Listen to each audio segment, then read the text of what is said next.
In college, my professor would say, come up the board and, for example, talk about something. I wouldn't move.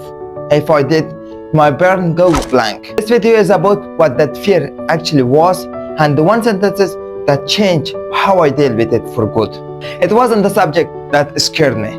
It was the idea if I said something wrong, or my voice shook, or I forgot a word. Everyone in the class would think I'm stupid. So I did one of the two things. I stayed in my seat and hoped he wouldn't call my name. Or if I forced to stand up, my whole body go tense.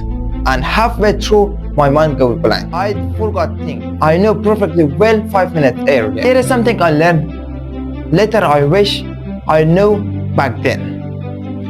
In year 2000, psychologist at Cornell University, Thomas, with his colleague, ran an experiment. They put students in an embarrassing t-shirt and sent them in a room full of strangers. Before walking, the student gasped. About half of the room would notice and remember the t-shirt. The real number was about half of that.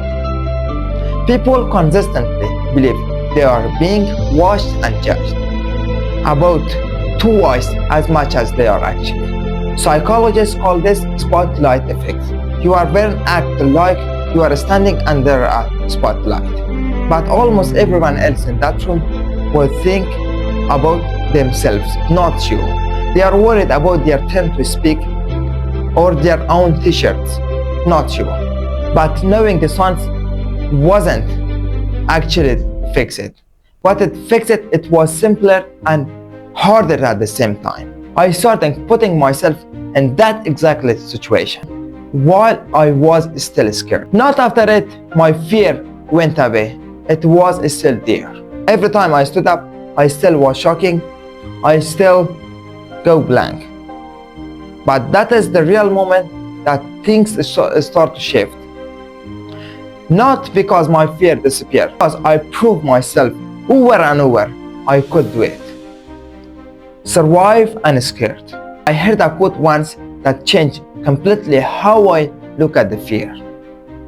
Confident doesn't mean you don't afraid.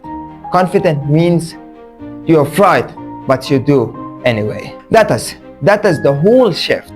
I used to think confident people don't have that feel.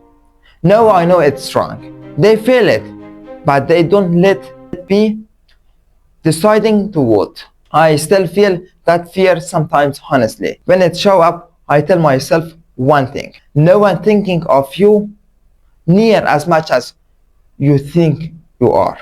That single sentence from Cornell University still helps me every time. If there is one thing I want to take from this video, it is this. The fear doesn't have to leave before you act. You just stop waiting for it to leave. And remember this, become the person that you want to become.